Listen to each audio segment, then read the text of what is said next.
Good morning students. आज हम आपको दूसरी कविता वाक के बारे में बता रहे हैं। सबसे पहले वाक लिखने वाली जो कवयित्री हैं उनके थोड़ा सा जीवन के बारे में जान लेते हैं। कश्मीरी भाषा में रचना करने वाली प्रथम कवयित्री ललदद हैं, जिन्होंने आज से लगभग 700 वर्ष पहले कश्मीरी जनता पर अपने विचारों से अपना प्रभाव छोड़ा था। उनका जन्म जीवन के बारे में वैसे विशेष संतों का समान प्रमाणिक जानकारी बहुत कम मात्रा में प्राप्त होती है। इनका जन्म कश्मीर स्थित पाम्पोर के सिमपुरा गांव में लगभग 1320 ईस्वी में हुआ था। इनका देहावसान सन 1391 ईस्वी के आसपास माना जाता है। इन्हें केवल ललदद के नाम से ही नहीं जाना जाता। इनका नाम लल्लेश्वरी, लल्ले, योगेश्वरी, ललारिका आदि नामों से भी जाना जाता है।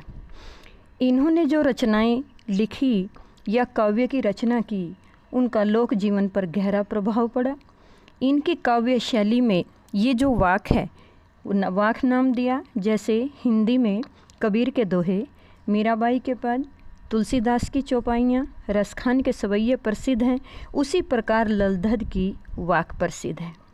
इन्होंने उस समय के तत्कालीन समाज में प्रचलित भेदभावों और धार्मिक संकीर्णताओं को दूर करने का प्रयास किया था, लेकिन ये एक विडंबना थी कि इनका नाम आधुनिक इतिहास में नहीं दर्ज हुआ। पर इनके तथ्य से समझी जा सकती है कि ये आधुनिक कश्मीरी भाषा की प्रमुख आधार स्तंभ स्वीकार की जाती हैं। यहाँ मैं आपको इनकी पहली वाक के बारे में बताती हूँ। कवयित्री जो है अपने प्राणों के बारे में भगवान से मिलना चाहती है और अपने नासवान प्राणों से भगवान के पास जाने की कोशिश करती हैं। रस्सी कच्चे धागे की खींच रही मैं नाव, जाने कब सुन मेरी पुकार, भवसागर करे देव भवसागर पार। पानी टपके कच्चे सकोरे, व्यर्थ प्रयास हो रहे मेरे, जी में उठती रह हो, घर जाने की चाह है मेरे। प्रस्तुत पंक्तियाँ हिंदी की पाठ्य पुस्तक क्षितिज के भाग 1 से ली गई हैं और इनकी जो कवयित्री हैं वो ललदद है। इसमें कवित्री दुख भरे स्वरों में कहती है कि मैं अपने जीवन रूपी नौका को कमज़ोर और नासवान कच्चे धागे की सांसों रूपी रस्सी से लगातार खींच रही हूँ। मैं इसे पार लगाना चाहती हूँ, पर पता नहीं परमात्मा मेरी पुकार कब सुनेंगे और कब मुझे भवसागर पार ले जाएंगे।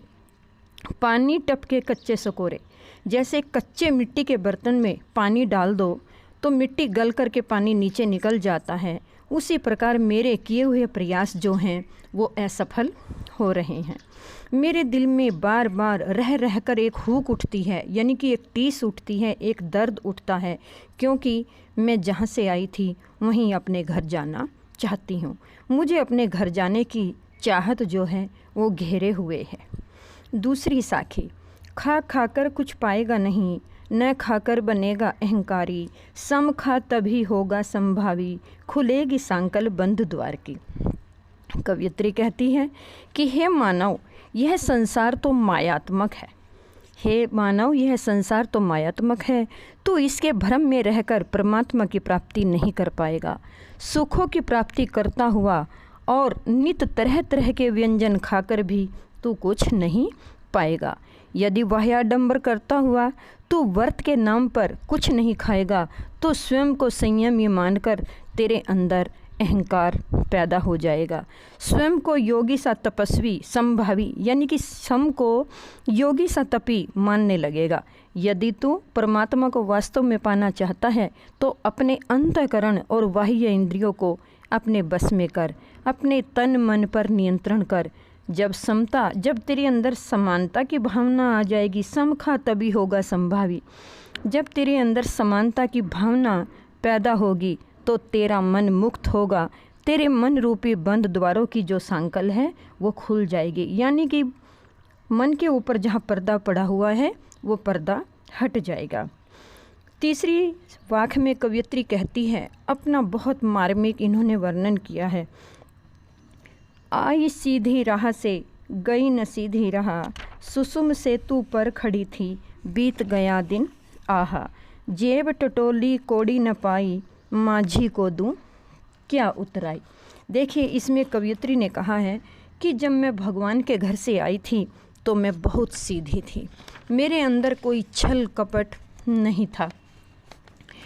कवयित्री ने यहाँ पर बहुत ही दुख भरे स्वरों में कहा, परमात्मा ने मुझे संसार में जब भेजा था तो मैं बिल्कुल सीधी आई थी, यानी कि निष्पक्ष रूप से स्वच्छल मन लेकर, लेकिन जब यहाँ आई तो मैं टेढ़ी हो गई। आई सीधी राह से गई न सीधी राह, आई तो थी मैं बिल्कुल सीधी, यानी कि कोई छल कपट नहीं, लेकिन जब यहाँ से गई तो मैं टेढ़ी हो गई, यानी कि मैंने यहाँ पर इतना छल कपट झूठ किया है। मुझे संसार में भेजा, मैं सीधी राह से यहाँ न आई थी, पर मोह माया ने मुझे इस तरह भ्रमित किया कि संसार में सीधी राह पर न चल सकी। मैं सुषुम्ना नाड़ी, मनुष्य के अंदर 3 नाड़ियाँ होती हैं, इंडा, पिंगला, सुषुम्ना। मैं सुषुम्ना नाड़ी पर पुल की तरह खड़ी हुई थी और मेरा जीवन रूपी दिन बीत रहा था। अर्थात हठ योग ने मुझे क्या रास्ता तो दिखाया था, पर मैं अज्ञानवश उस मार्ग पर पूरी तरह चल नहीं पाई। मैं माया रूपी संसार में उलझ गई। अब इस संसार को छोड़कर मैं वापस जाने का समय आ गया है, तो तेरे द्वारा आत्मलोक करने से पता नहीं चला। मैंने इस संसार से कुछ पाया नहीं, जो कुछ वहाँ लेकर के आई थी वो मैंने यहाँ पर खोया ही है। जीवन भक्ति नहीं की, इसलिए मुझे उसका फल नहीं मिला। मुझे नहीं पता था कि जब उतराई के रूप में भगवान नाविक के रूप में मुझसे कुछ मांगेंगे, यानी कि मुझसे मेरे सद्कर्म मांगेंगे, जब मैं अपना आत्म मंथन करूँगी तो मुझे वहाँ कुछ भी नहीं मिलेगा।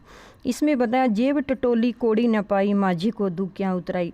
जब अंत में आकर के भगवान मुझे पार लगाने की कोशिश करेंगे और बुलाएंगे तो वो मुझसे मेरे सद्कर्मों का फल मांगेंगे।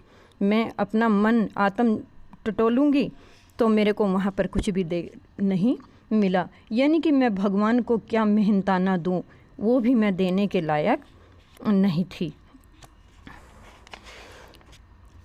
चौथी वाक्य में कवयित्री कहती है, थल थल में बसता है शिव ही, भेद न कर क्या हिंदू मुसलमान, ज्ञानी है तो स्वयं को जान, तू ही साहिब वही है साहिब को पहचान।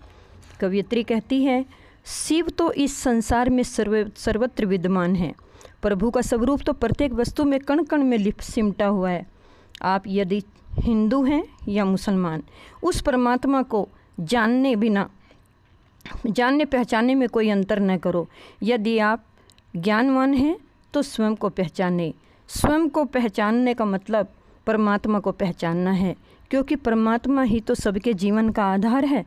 वही आपके भीतर हैं, वही आपके जीवन की गति का आधार है। ईश्वर जो हैं वो सर्वव्यापक हैं। धर्म के आधार पर उसमें भेदभाव नहीं किया जाना चाहिए। बच्चों, मुझे पूर्ण विश्वास है कि ये वाक्य जो हैं आपको अच्छी तरह से समझ आ गई होंगी।